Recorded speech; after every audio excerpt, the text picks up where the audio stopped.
Right, so yesterday I did a video where I discussed some of the articles of the United Nations Charter, an international treaty agreement as it de facto is, in relation to finding a way around the United States consistently using its veto to block a ceasefire, and the findings were very interesting.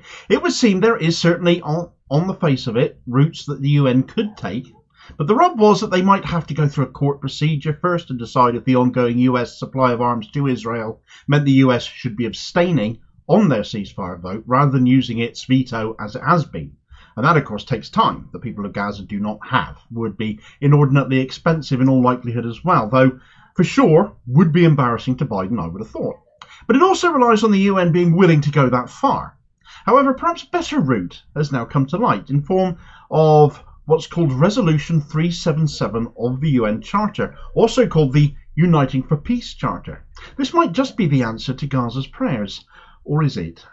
Yeah. Right, so see what you think of this. Resolution 377 of the UN Charter. What is this then, Damo? Well, to answer that question, see if any of this sounds familiar. We're going to go back to 1950. If I'd been alive myself back then, it would have been my birthday, in fact, 3rd of November 1950.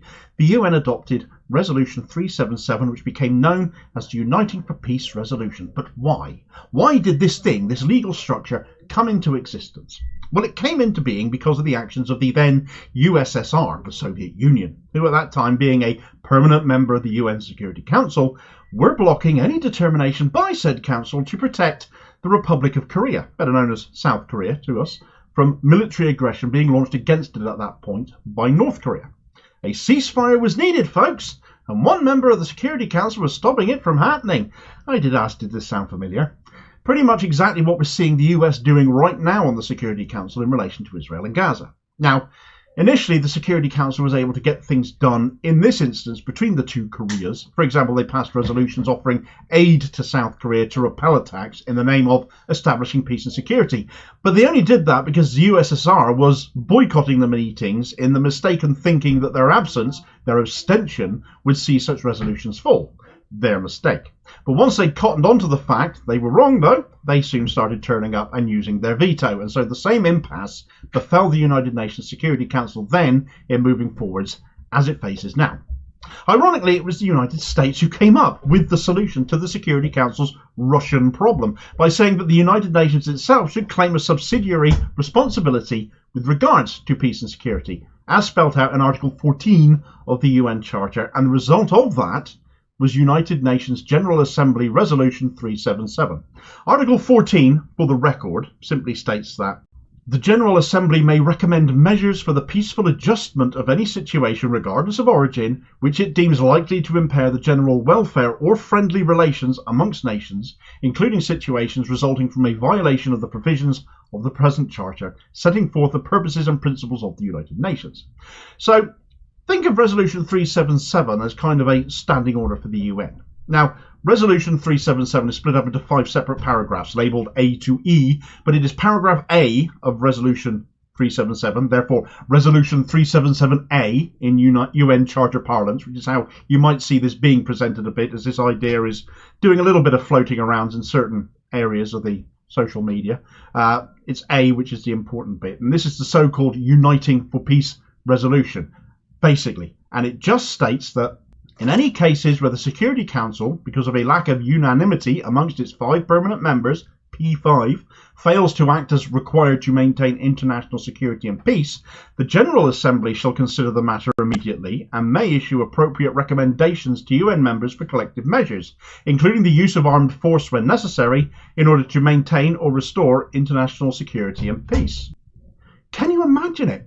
The UN sending a task force into Gaza to repel Israel if they feel that would be necessary. They would be doing so opposing US and UK-made weaponry, both of them permanent Security Council members, at that. Oh, I'd hope it wouldn't come to that, but functionally the UN General Assembly, it would seem, could debate this matter to break the impasse, to restore peace now that the US is blocking, as the USSR did before. But it's not without difficulty. Both Articles 11 and 12 of the UN Charter explicitly state the Security Council has primary responsibility for matters involving international peace and security, and a resolution surely cannot supersede articles of the UN Charter. but politically it stinks to try and sideline the General Assembly of all UN nations in relation to a major conflict as well. So what we have is a throw-in of Resolution 377A, and you definitely do have an erosion of Articles and 11 and 12, though a weakening of them, but clearly a necessary one when permanent members of the Security Council insist on blocking progress towards a ceasefire. So it all becomes very, very political, very, very tricky, very, very messy. Still isn't straightforward. One way to make it more straightforward is for the Security Council itself, all of those members, to desire to bring the General Assembly in on this matter, which requires a unanimous vote amongst them. If the US and the UK are looking like international pariahs now for what they're doing, imagine them vetoing every other nation outside of the Security Council being allowed a say on this matter to try and resolve it. It'd be worth it just to see how they wrestle with that. But even if we got to that point, it doesn't mean a resolution is going to come any more quickly either. Since this resolution 377A, was passed in 1950, there have been 10 occasions that it's been come into use. The first time was in 1956 during the Suez Crisis, with war going on between Israel and Egypt, and also the British-French attack on the Suez Canal zone. At this point, Egypt having taken control of the canal, and the West really not liking that very much, even though, of course, the canal goes through Egypt. The latest one, though, shows that this resolution still may not actually resolve things. The latest triggering of the resolution came in 1997, and you won't believe why. Surprise, surprise, it came in to deal with the Israeli occupation of the Palestinian territory. You'll note I used the present tense there, because believe it or not, this is still active to this day. 26 years on, this case is still not resolved. The case actually got adjourned in 2006, so it had been rumbling on actively for 9 years before it got adjourned, and it hasn't yet been reopened to finish dealing with it, though can be upon the request of any member state today. To be honest, this could be an opportunity then. This adjourned matter is directly related to what is happening today. It is a matter of Israeli occupation of the Palestinian territory. What is happening here and now in Gaza, and because it is still active, would not need the Security Council to reopen it. They did all this already. It's still in session from before. If all it requires is for one member state to reopen the established case, then why not do so? Even if they do, though, given this particular issue has gone on for years already, went on for 9 years before adjournment, it doesn't appear that a quick solution is likely to present itself here either, though. It might be quicker for the UN to look at legal actions for the US exerting influence on both sides with the UN and with Israel, especially in light of Secretary of State Antony Blinken fast-tracking military aid to Israel and bypassing congressional checks and balances on that on the basis that he claims it is an emergency. Apparently people can't die fast enough in Gaza. That's how that comes across, and that plunges the Biden administration into even more depths of disgust with people around the world. I'm not going to get into that matter here, though. Shifting responsibility to the General Assembly might, in light of the atrocities we're bearing witness to here and now, the ethnic cleansing happening, spur them into some action. It's certainly worth a try. Thanks for watching. I hope you found this video useful. Please like, share and subscribe if you did. Put more content out daily.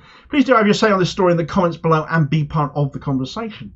Meanwhile, here's a video recommendation where, with Israel calling the UN anti-Semitic for daring to try and bring in a ceasefire, for daring to call out what they're doing, but with me, I'd want to redouble my efforts in putting them in their place. Therefore, they cannot be treated differently to any other nation, and how dare they invoke racism as an excuse for it. And I'll hopefully catch you on the next vid. Cheers, folks.